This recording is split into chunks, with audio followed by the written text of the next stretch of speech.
penyihir yang pernah menyihir Nabi sallallahu alaihi wasallam, Labid ibn A'sam, seorang Yahudi yang menyakiti Nabi sallallahu alaihi wasallam dengan sihirnya. Siapa Labid bin A'sam? Bagaimana kisah sihir ini terjadi dan bagaimana bisa lepas sihir ini dari Nabi sallallahu alaihi wasallam? Pertama, dalam Al-Qur'anul Karim Allah Subhanahu wa taala berfirman, la tajidanna ashaddan nasi adawatan lilladzina amanu al-yahuda walladzina asyraku wa la tajidanna aqrabahum mawaddatan lilladzina amanu alladzina qalu inna nasara dzalika bi anna minhum qissisina wa ruhbanan wa annahum la yastakbirun. Sungguh engkau akan mendapati, wahai Muhammad, manusia yang sangat keras permusuhannya terhadap orang-orang yang beriman. Mereka adalah orang-orang Yahudi dan orang-orang musyrik yang menyekutukan Allah. Dan sungguh engkau akan mendapatkan juga manusia yang lebih dekat dan mencintai orang-orang yang beriman. Mereka lah orang-orang yang mengatakan kami adalah Nasrani. Karena yang demikian itu di antara mereka ada para pemimpin-pemimpin, padri-padri ataupun pendeta-pendeta yang mereka tidak sombong kepada Allah Subhanahu wa taala. Dari ayat ini, ma'asyiral muslimin yang dimuliakan Allah Azza wa Jal, manusia yang paling memusuhi kita ini orang-orang Yahudi. Berbeda orang-orang Nasrani, karena orang-orang Nasrani itu di zaman Rasul banyak masuk Islam. Bahkan di zaman para Khulafaur Rasyidin, negara-negara Nasrani semua jadi negara Islam. Syam dulu negara Nasrani, kemudian jadi negara Islam. Yaman dulu negara Nasrani, kemudian jadi Islam. Kemudian Mesir dulu negara Nasrani, kemudian negara Islam. Kemudian Ethiopia, Habasyah, dan banyak negara-negara Nasrani berubah jadi negara Islam. Berbeda dengan Yahudi. Di zaman Rasul orang Yahudi tidak banyak masuk Islam. Padahal pembesar mereka masuk Islam, Abdullah bin Salam, tetapi para pengikutnya tidak ada yang masuk Islam kecuali sedikit. Kenapa? Karena keras hati mereka terhadap hidayah. Kemudian juga bukti bagaimana orang-orang Yahudi itu sejak zaman Rasul, mereka tidak suka dengan kaum muslimin, terutama setelah hijrahnya Nabi sallallahu alaihi wasallam dari Mekah ke Madinah. Kita tahu bahwa penyebab peperangan pertama di mana Nabi sallallahu alaihi wasallam dan kaum muslimin akhirnya berhadap-hadapan berperang melawan orang-orang Yahudi adalah ketika perang melawan Yahudi Bani Qunaiqah. Ketika Nabi SAW sepakat berada di Madinah, sampai terbentuk sebuah piagam yang disebut Piagam Madinah untuk saling melindungi, untuk saling menjaga, untuk saling membantu, dan itu sepakati. Baik orang-orang musyrik Khazraj dan Aus ataupun orang-orang Yahudi yang terdiri dari 3 kabilah, Bani Qunaiqah, Bani Nadir, dan Bani Quraidah. Tetapi kemudian satu persatu kabilah Yahudi ini berkhianat. Pertama, Bani Qunaiqah. Ketika ada seorang wanita muslimah belanja di pasar Bani Qunaiqah, karena kita tahu bahwa Bani Qunaiqah yang menguasai perekonomian ketika itu. Jadi pasar Madinah itu yang paling besar adalah pasarnya Yahudi Bani Qunaiqah. Mereka lah yang kemudian menguasai perekonomian Madinah, Yathrib kala itu. Rupanya ada seorang wanita muslimah belanja di pasar orang Yahudi, kemudian disingkap kehormatannya, ditarik sampai kemudian auratnya tampak dan diketawakan orang satu pasar. Maka orang yang membuka aurat wanita muslimah ini kemudian dibunuh oleh seorang sahabat karena melihat ada seorang wanita dilecehkan, dia ngambil pedang kemudian ditebas orang itu. Rupanya sahabat ini akhirnya dikeroyok orang satu pasar dan meninggal dunia. Maka Rasul marah. Akhirnya Rasul mempersiapkan pasukan, kemudian mengepung Bani Qunaiqah. Ini pertempuran pertama ya Rasul melawan Bani Qunaiqah, melawan orang Yahudi. Kemudian yang kedua, peperangan melawan Bani Nadir. Sebenarnya Nabi SAW tahu bahwa Bani Nadir ini bersekongkol dengan Bani Qunaiqah untuk melecehkan wanita itu. Tetapi karena bukti yang tidak kuat, makanya Nabi membiarkan dan tidak menyerang Bani Nadir. Sampai akhirnya Bani Nadir bersiasat untuk membunuh Rasul. Jadi mereka mengundang Nabi SAW untuk makan di perkampungan mereka. Jadi ketika Nabi SAW sudah duduk di majelis mereka, rupanya satu di antara Bani Nadir ini naik ke atas bukit, kemudian membawa batu dan hentak menghantamkan batu itu dari atas ke kepala Nabi SAW. Tapi kemudian Jibril memberitahu, kemudian kaum muslimin menangkap orang itu. Karena pengkhianatan ini, akhirnya Rasul dan kaum muslimin menyerang Bani Nadir. Kemudian perang melawan Bani Quraidah. Dan ini terakhir dari kabilah orang Yahudi. Karena ketika itu Bani Quraidah, setelah melakukan perjanjian bersama kaum muslimin dalam perang Ahzab, mereka berkhianat.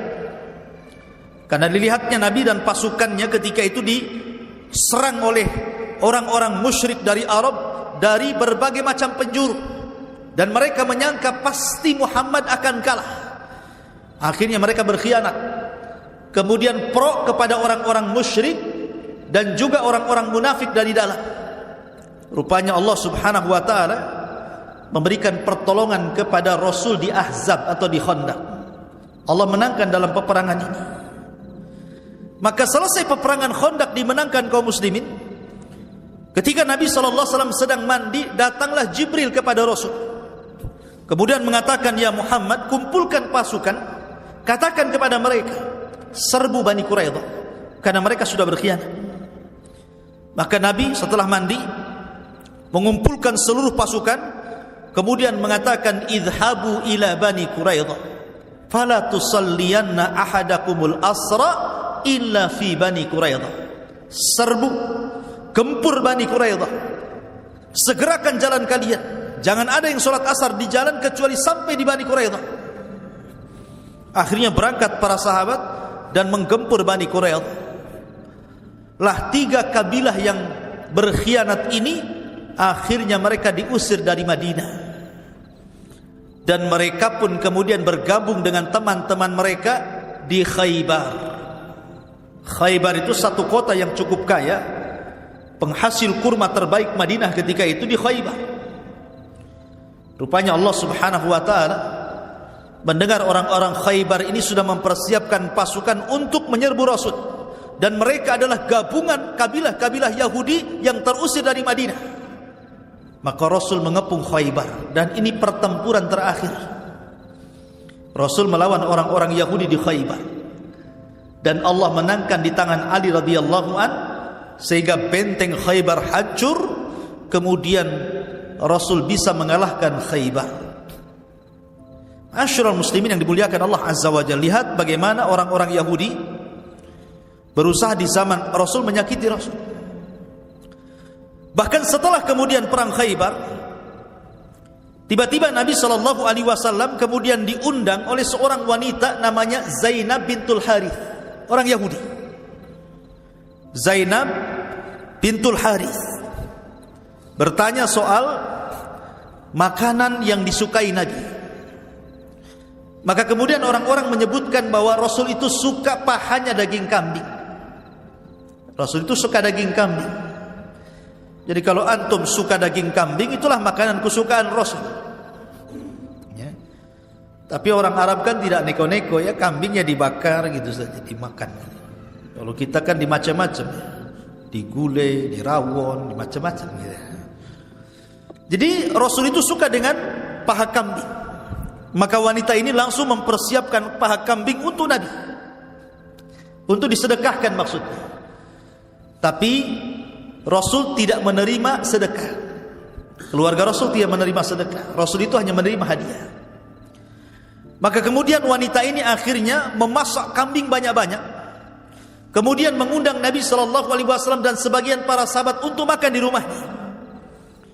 Setelah kemudian wanita ini melumuri racun di paha kambing itu, maka kumpullah para sahabat Rasul. Kemudian makanan pun dihidangkan di hadapan mereka. Kemudian Nabi SAW mencicipi sedikit dari daging kambing yang beracun itu. Tiba-tiba Allah Subhanahu wa ta'ala membuat bicara kambing itu. Jadi paha kambing itu tahu-tahu bicara. Dan itu mukjizat Nabi. Tiba-tiba kemudian paha kambing ini berbicara dan memberitahu bahwa di dalam dirinya ada sum, ada racun. Maka Rasul langsung terdiam, tapi masa sudah terkunyah sebagiannya.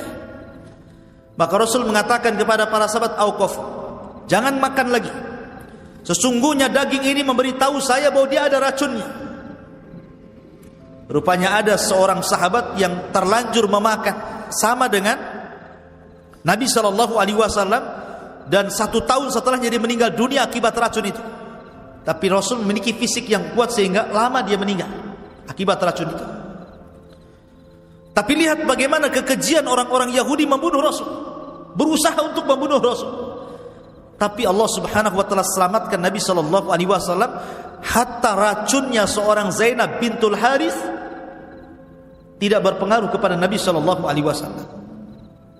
Sampai-sampai Rasul memanggil Zainab bintul Haris, "Apa yang membuat kamu meracun aku?" Kata Zainab, "Engkau sudah membunuh pamanku, sudah membunuh bapakku, sudah membunuh suamiku. Maka aku ingin membunuhmu dengan racun ini. Kalau engkau seorang nabi, pasti akan diberitahu oleh kambing itu. Kalau engkau bukan seorang nabi, kau pendusta, pasti kau akan mati dengan racun itu." Orang wanita ini. Tapi Nabi SAW subhanallah membiarkan wanita ini tidak dibunuh. Padahal sudah hendak meracun Nabi SAW. Tapi itu bukti bagaimana orang Yahudi ini menghendaki Rasul SAW untuk supaya celaka. Taib. Sampai akhirnya ketika Nabi SAW pulang dari perjanjian Hudaybiyah,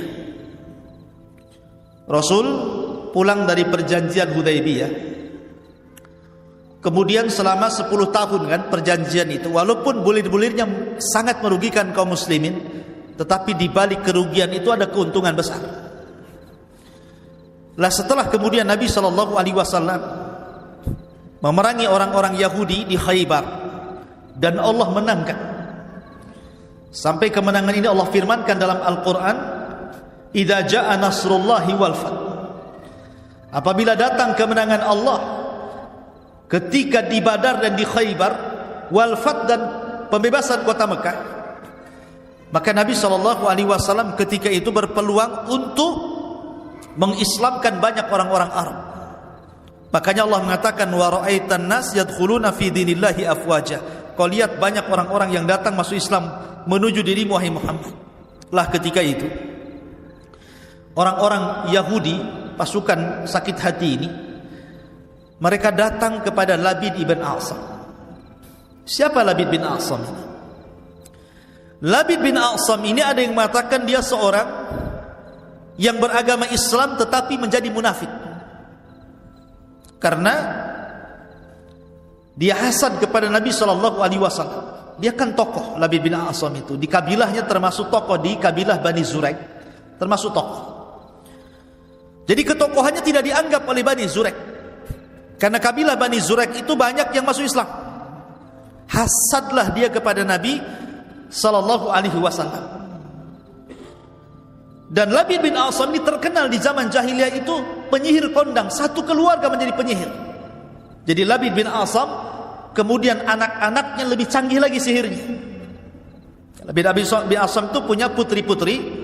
Justru putri-putri Labid bin A'sam lebih jahat lagi sihirnya dibandingkan Labid bin A'sam. Tapi satu keluarga itu tukang sihir, keluarga dukun bahasa kitanya. Jadi dia hasad kepada Nabi SAW, pura-pura masuk Islam, tetapi selalu ingin mencelakai Nabi SAW. Sebenarnya dia bukan orang Yahudi, dia orang Arab, tetapi ada yang mengatakan dia diangkat oleh orang tua angkat Yahudi, karena ketika itu di Madinah banyak orang Yahudi, maka loyalitasnya lebih banyak ke Yahudi dibandingkan ke Arab. Maka orang-orang pun mengatakan Labid ibn A'sam Yahudi, seorang Yahudi. Jadi ada yang mengatakan dia Yahudi, ada yang mengatakan dia munafik, dia Muslim tapi munafik, karena hasad dengan Nabi SAW. Dan dialah yang mengasas ajaran-ajaran sesat dalam Islam. Labid bin A'sam inilah yang mengasas ajaran-ajaran sesat dalam Islam. Karena Labid bin A'sam ini punya murid namanya Talut. Talut itu anak dari saudarinya Labid. Kemudian Talut ini punya murid namanya Aban ibn Sam'an. Aban ibn Sam'an. Kemudian Aban ibn Sam'an ini punya murid namanya Ja'ad ibn Dirham. Ja'ad ibn Dirham, pengasas akidah Jahmiyah. Ja'ad ibn Dirham ini. Dan Ja'ad ibn Dirham ini punya murid namanya Jahm ibn Safwan. Lah dari Jahm inilah lahir akidah yang disebut dengan Jahmiyah. Jadi silsilah Jahmiyah ini dari Jahm ibn Safwan. Kemudian Jahm ibn Safwan berguru kepada Ja'ad ibn Dirham. Ja'ad ibn Dirham berguru kepada Aban bin Sam'an. Kemudian Aban bin Sam'an berguru kepada Talut, anak saudari Labid. Dan anak saudari Labid berguru kepada Labid ibn A'sam, penyihir Rasul. Muncullah akidah Jahmiyah. Dan dari Jahmiyah ini lahir akidah Mu'tazilah,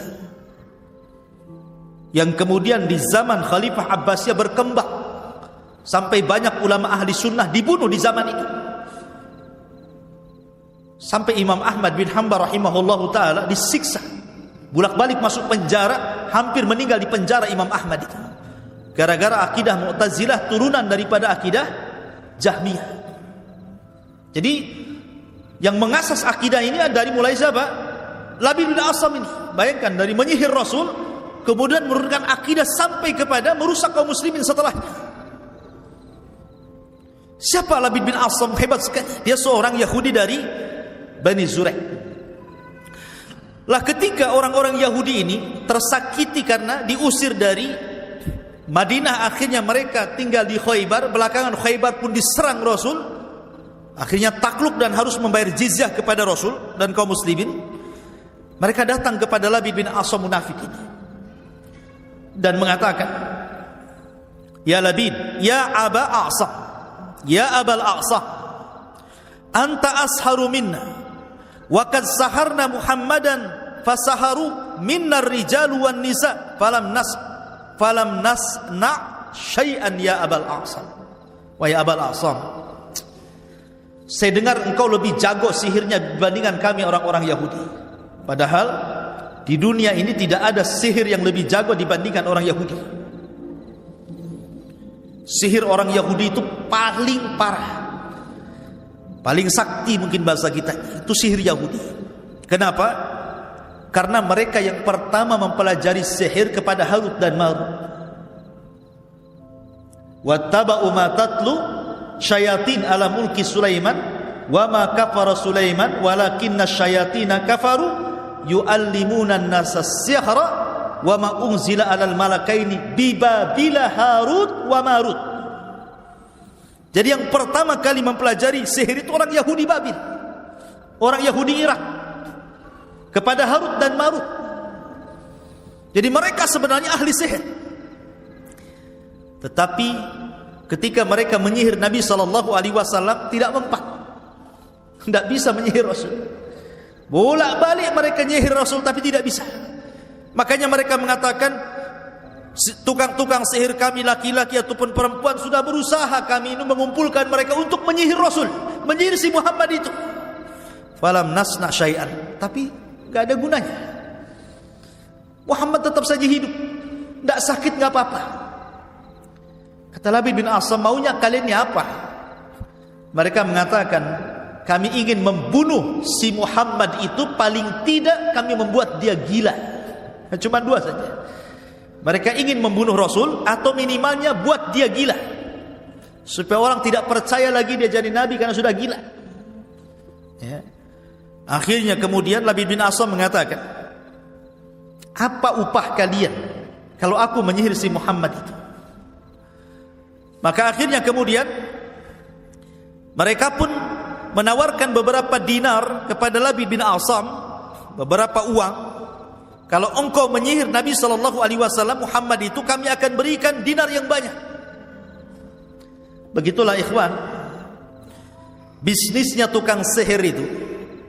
Mereka tidak mau percuma kan. Makanya ketika tukang-tukang sihir Fir'aun diundang oleh Fir'aun untuk melawan Musa, apa kata tukang sihir? Kira-kira kalau kami kalahkan Musa, apa imbalannya? Maka Fir'aun mengatakan, kami akan berikan dunia kepada kalian. Jadi tukang sihir itu berbisnis dengan jin itu sama-sama diuntungkan. Kalau jin diuntungkan karena dia makhluk yang hina menjadi mulia karena disembah manusia. Tapi manusia ketika menyembah jin diuntungkan dengan dunia, diuntungkan dengan kekayaan. Karena mereka mencari uang dengan cara seperti itu, menyembah syaitan dan jin. Ya, jadi sama-sama diuntungkan. Dukun dapat dunia, sementara jin dapat kehormatan. Makanya sebenarnya jangan pernah tertipu dengan dukun, karena mereka itu hakikatnya mencari sebanyak-banyaknya keuntungan di dunia. Seperti contohnya dukun yang bisa menggandakan uang. Kalau memang dia dukun asli, mampu menggandakan uang, ngapain dia buat praktek ganda uang? Bagus praktek sendiri saja di rumah. Dia dapat uang 5.000, digandakan 10.000, digandakan 1 juta, digandakan 1 miliar, kaya dia. Ngapain buka praktek? Kaya dia. Kalau dia buka praktek berarti dia tidak bisa menggandakan uang. Dia menggandakan uang orang untuk diri. Ya kan? Berarti intinya dia menipu. Banyak pula orang ketipu. Yang ketipu ini bukan orang lulusan SD, doktor pun ketipu pula. Profesor ketipu, pejabat negara ketipu. Naudzubillah. Ya. Ma'asyiral muslimin yang dimuliakan Allah Azza wa Jalla. Jadi intinya mereka itu hanya ingin mendapatkan keuntungan dunia saja.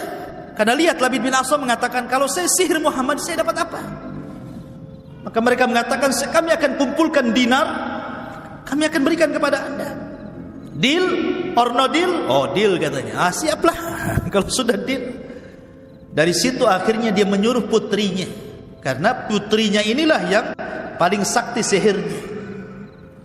Dia menyuruh putrinya Labid bin Asam ini.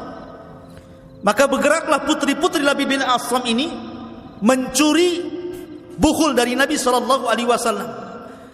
Maka disebutkan bahwa mereka berhasil mengambil sisir Nabi SAW, mishtun wa musyatah. Mushtun wa musyatah, sisir dan rambut yang terikat di sisir itu. Dan jumlahnya 11 rambut yang terikat dari rambut Rasul pada sisir Nabi SAW berhasil dicuri oleh putri-putri Labid bin Asam ini. Dan kata para ulama, sihir yang terdapat buhul ini sihir yang paling bahaya. Sihir kalau sudah menggunakan buhul dan buhul diambil dari orang yang akan disihir, maka ini sebahaya-bahaya sihir. Lihat, tidak ada yang lebih sakti dukun kecuali yang menyihir Rasul. Caranya seperti itu. Diambil buhulnya. Ya. Karena orang Yahudi sudah berusaha menyihir Rasul, tidak mempan. Nah, gitu ya. Akhirnya mereka datang ke Labid bin Asam. Rupanya cara seperti itu yang manjur, akhirnya Rasul terkena sihir.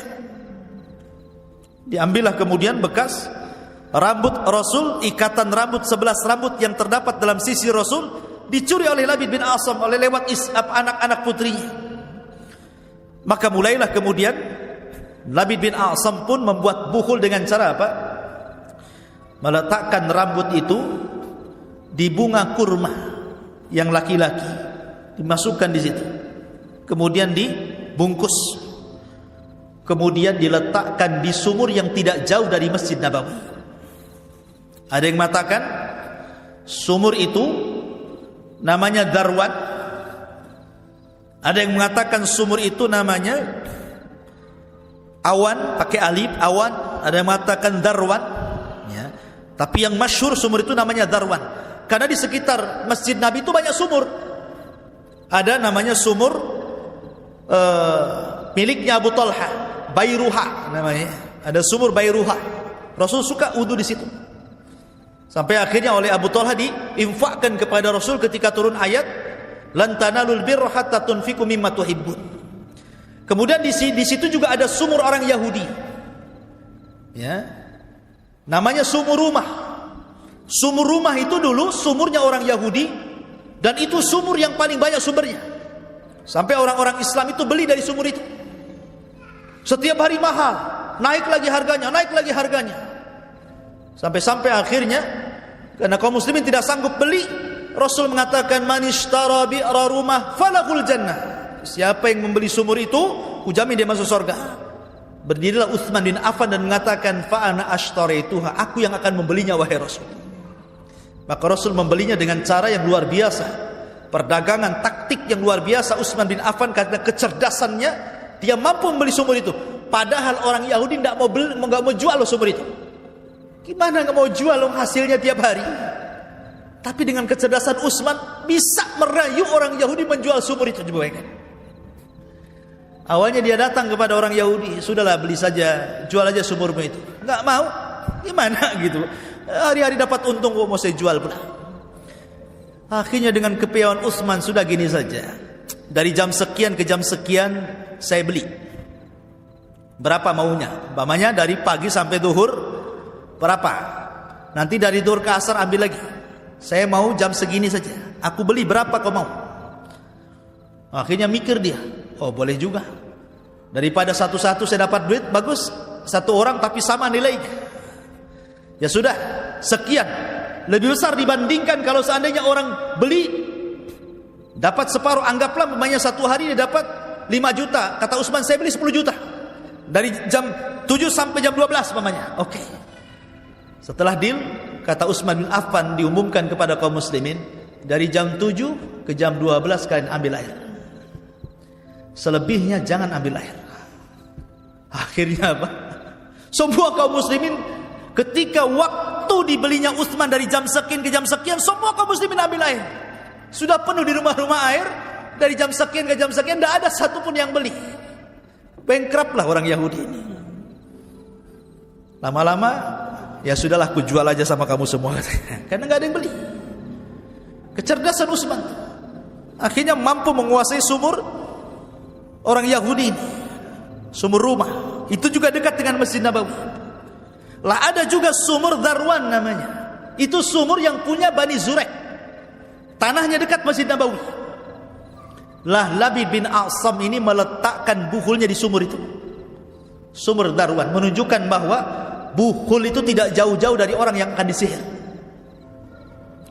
Akhirnya setelah diletakkan di sumur itu, mulailah Nabi SAW ada pengaruh dari sihir itu. Ada yang mengatakan 40 hari. Ada yang mengatakan 6 bulan. Ada yang mengatakan 1 tahun. Riwayat Zuhri mengatakan 6 bulan. Jadi ada yang mengatakan 1 tahun. Bayangkan, Rasul tidak sadar kalau dia tersihir. Selama 6 bulan, ada yang mengatakan sampai 1 tahun. Bayangkan. Nah terasa kalau dia tersihir. Cuman Nabi SAW itu terpengaruh dari badannya, fisiknya melemah. Dalam riwayat itu, dalam riwayat Bukhari Muslim, contohnya ketika dia hendak mendatangi istrinya, dia tidak sanggup, melemah kondisinya gitu ya. Dia tidak bisa mendatangi, mungkin bahasa kitanya, tiba-tiba dia impoten gitu ya, tidak sanggup melakukan hubungan dengan suami istri, langsung melemah. Karena memang sihir itu disebutkan dalam Al-Quran, yufarriquna bihi bainal mar'i wa zawji. memisahkan suami istri. Jadi Rasul semakin hari semakin melemah, tidak bisa mendatangi istrinya. Akhirnya yang mempengaruhi sihir itu ke badan Rasul, bukan ke pikirannya. Kalau pikirannya sehat, otaknya waras, pikirannya sehat, jadi nggak pengaruh dengan wahyu sama sekali. Cuman badannya melemah saja. Artinya bahwa yang diserang itu badan, bukan pikiran, menunjukkan bahwa wahyu Allah Subhanahu wa taala tidak pengaruh. Hanya fisik Rasul saja yang melemah. Melemah semakin hari melemah, semakin hari melemah. Akhirnya kemudian Aisyah radhiyallahu anha heran. Bertanyalah Aisyah radhiyallahu anha, Rasul, kamu ini semakin hari semakin aneh, fisikmu semakin lemah. Coba kau berdoa kepada Allah, minta fatwa, ada apa dengan kamu itu? Akhirnya kemudian Rasul pun ketika disarankan Aisyah radhiyallahu anha, mulai ba'da isya dia sholat, kemudian dia berdoa sampai mendekati fajar. Kemudian dia tertidur. Ketika mendekati fajar dia tertidur. Dalam tidurnya itulah ditampakkan kepada Rasul bukhulnya Labid ibn A'sam. Dalam tidurnya Rasul ditampakkan bukhulnya Labid bin A'sam yang diletakkan di sumur Darwan itu. Lah ketika itulah turun malaikat Jibril dan Mikail. Dalam riwayat tidak disebutkan dua malaikat, dalam riwayat Jibril dan Mikail turun. Jibril di kepalanya Rasul, Mikail di kakinya Rasul. Kata Jibril, ada apa dengan Muhammad ini? Ada apa dengan Muhammad ini? Maka kemudian kata Mikail, suhir, dia disihir. Dalam hadis itu matbub. Matbub itu semacam optimisme lah. Dibilang gimana kondisimu? Alhamdulillah, padahal dia sakit. Itu namanya optimis kan, supaya sembuh. Maka bahasa Arabnya matbub. Matbub itu diobati maksudnya. Tapi sebenarnya dia kena sihir. Bahasa kitanya dia terkena sihir, wahai Jibril. Kata Jibril, siapa yang menyihirnya? Kemudian Mikail mengatakan, Labid ibn A'sam, seorang Yahudi dari Bani Zurek. Kemudian dengan apa bukhulnya? Kemudian kata Mikail, bimushtin wa musyatah, dengan sisir dan rambut yang terikat di sisir itu. Kemudian di mana diletakkan bukhul itu? Maka Mikail mengatakan di sumur Darwan, dekat dengan rumah Nabi. Maka ketika Nabi SAW tertidur itu dimimpikan sama dalam mimpinya oleh Allah Azza wa Jal bahwa dia disihir Labid bin A'sam. Kemudian dia diberitahu di mana buhulnya, sampai ketika dia terbangun hilang sihirnya. Karena ketika itu malaikat Jibril meruqyah Rasul saat Rasul tertidur. Diruqyah oleh Jibril dengan dua surat perlindungan, Qul a'udzu birabbin nas dan Qul a'udzu birabbil falaq, yang jumlah ayat kesemuanya 11 ayat, sebagaimana jumlah dari rambut yang terlilit di sisir Rasul 11 rambut. Jadi setiap rambut dibacakan nama-nama syaitan, dibacakan mantra-mantra dan nama syaitan dan pengagungan terhadap syaitan, sehingga sampai 11 nama syaitan disebutkan dalam buhul itu. Maka setiap dibaca satu ayat lepas satu ikatan, dua ayat lepas dua ikatan, sampai 11 ayat, dua surat itu kalau dikumpulkan 11 ayat, maka hilanglah ikatan-ikatan bukhul itu, sehingga Rasul tersadar. Kata para ulama, orang kalau terkena sihir, ya kawan, kemudian Anda minta berdoa kepada Allah, kenapa badan saya ini? Saya sudah datang ke dokter angkat tangan tidak mampu mengobati. Saya sudah operasi pun tidak sembuh-sembuh. Ada apa dengan saya ini? Apa ada orang menyihir saya? Minta petunjuk Allah Azza wa Jalla setiap hari, dalam sholatnya, dalam tahajudnya. Maka kalau orang senantiasa berdoa meminta kepada Allah Azza wa Jalla, maka kebiasaannya Allah akan beritahu sihirnya dalam mimpinya. Sebagaimana Rasul meminta, akhirnya Allah kasih tahu dalam mimpinya. Maka kita juga sama. Kalau orang tersihir kemudian meminta terus berdoa untuk kesembuhan, biasanya Allah gambarkan dalam mimpinya siapa yang menyihirnya, di mana bukhulnya. Dan itu salah satu jalan mengobati. Ya. Jangan berdoa kepada Allah Azza wa Jalla sebagaimana Rasul berdoa kepada Allah. Maka selesai kemudian Rasul terbangun, Nabi langsung memerintahkan Ali bin Abi Thalib. Dalam riwayat Ammar bin Yasir, dalam riwayat Zubair bin Awwam, dalam riwayat Zubair bin Qais, dan beberapa riwayat para sahabat Nabi diajak Rasul ke sumur Darwan itu. Ketika dilihat sumur itu, warna airnya kuning, dan bukhulnya, bungkusan dari bunga yang dibungkus untuk bukhulnya itu dari bunga kurma laki-laki itu seperti ru'usus syayatin, seperti kepala-kepala setan ada di situ. Jadi menakutkan sumur itu. Maka Ali radhiyallahu anhu menawarkan, bagaimana Rasul kalau saya turun ke sumur itu? Saya akan ambil bukhulnya, kita musnahkan. Tapi kata Rasul, jangan.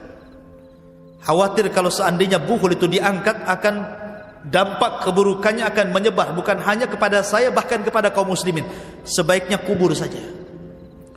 Maka setelah Nabi SAW membacakan ta'awud, meminta perlindungan kepada Allah Azza wa Jalla, karena dalam musnahkan bukhul itu jangan sembarang, harus meminta perlindungan kepada Allah. Pamannya antum musnahkan jimat, tangkal-tangkal, jangan asal bakar saja, jangan asal buang saja. Khawatir keburukannya masih menyebar, makanya minta ta'awud kepada Allah, berlindung kepada Allah Azza wa Jalla, baru dibakar, baru dibuang, gitu maksudnya. Maka setelah Rasul ta'awud kepada Allah, kemudian dikuburlah sumur itu.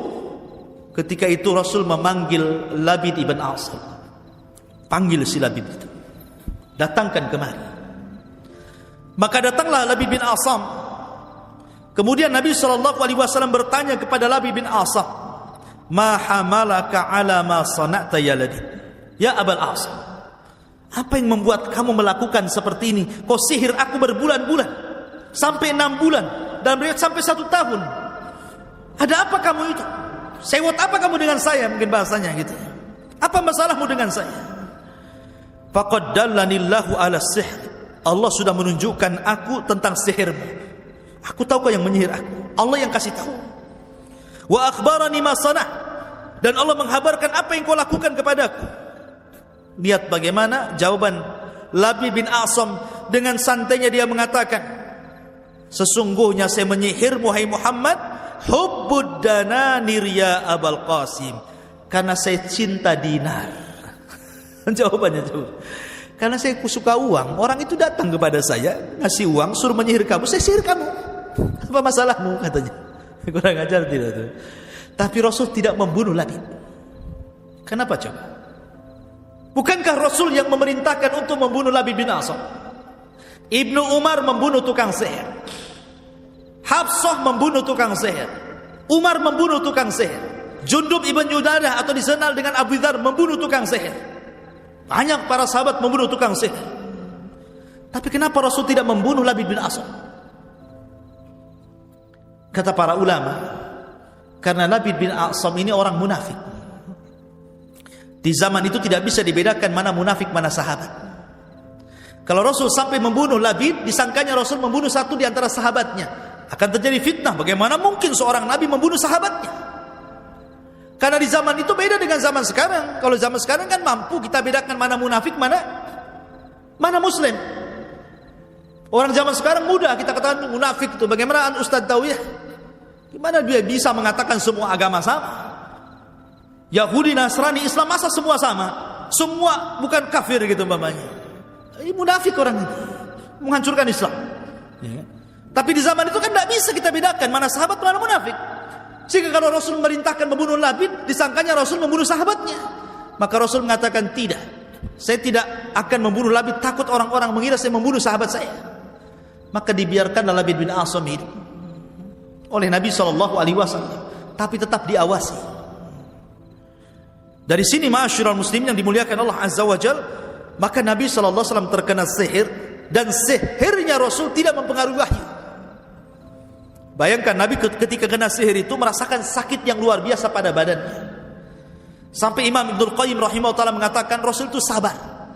Dia tidak curhat kepada orang. Pada selama 6 bulan itu dia merasakan sakit yang luar biasa badannya. Tapi sahabat tidak ada yang tahu kalau Rasul sedang sakit. Dia tidak mengeluh kepada siapapun. Dia hanya bermunajat kepada Allah Azza wa Jalla. Ada apa dengan dirinya? Layaknya juga para nabi yang lainnya seperti Nabi Ayub alaihi salatu wassalam. 18 tahun sakit, tidak mengeluh kepada Allah Subhanahu wa taala sama sekali. Begitulah para nabi, ikhwan, sabarnya luar biasa dengan sakitnya. Nabi juga sama sabar. Cuma Aisyah radhiyallahu anha yang heran, kenapa kok Rasul makin melemah badannya, itu saja. Sehingga dia bertanya, ada apa dengan kau hai Rasul? Cobalah minta fatwa kepada Allah. Baru ketahuan kalau di situ dia terkena sihir Labid ibn A'sam. Tetapi sekali lagi, sihirnya Labid bin A'sam hanya mempengaruhi badan Rasul, tidak mempengaruhi pikiran Rasul, sehingga tidak pengaruh dengan wahyu sama sekali. Ya, dari sini maka Nabi SAW selamat wahyunya, tapi tidak selamat badannya. Tapi setelah lepas sihir itu, maka Nabi kembali sehat, kemudian beraktivitas sama dengan sebelum kena sihirnya. Badannya sehat kembali, kemudian dia bisa beraktivitas lagi. Tetapi yang jadi masalah racun yang pernah dimakan Rasul dari seorang wanita namanya Zainab bintul Harith, itu mempengaruhi badan Rasul sampai akhirnya Rasul merasakan racun itu ketika di tahun 11 Hijriah. Jadi hampir 3-4 tahun setelah perang Khaybar, baru racun itu kemudian berproses. Sebab itulah maka Nabi SAW sakit, dan sebab sakit itulah Nabi SAW meninggal dunia.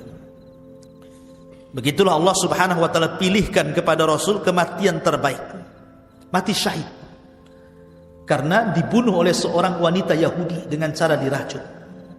Allah pilihkan kematian terbaik kan? Ya, sama dengan Umar. Umar itu berdoa kepada Allah, ya Allah, matikan aku dengan mati syahid di negeri yang dihijrahkan Rasul di situ. Pertanyaannya, siapa yang mau menyerang Madinah di zaman Umar sehingga Umar meminta mati syahid di Madinah? Padahal Umar itu menguasai Persia dan Romawi. Siapa yang berani menyerang Madinah coba? Dan kapan kemudian Umar akan syahid kalau tidak ada yang berani menyerang kota Madinah, gitu ya?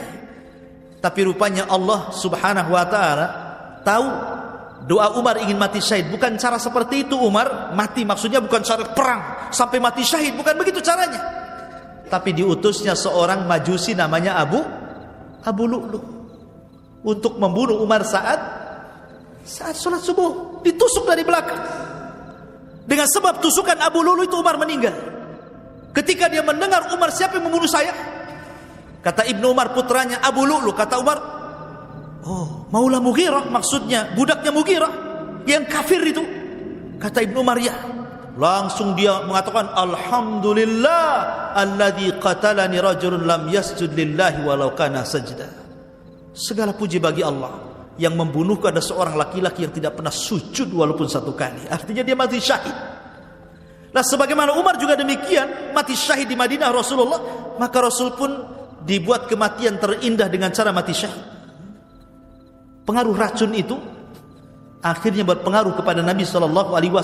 Dengan sebab itu Rasul sakit, dengan sakit itulah Rasul meninggal dunia. Wallahu alam.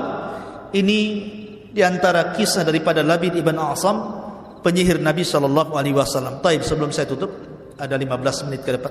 Silahkan kalau ada yang mau bertanya.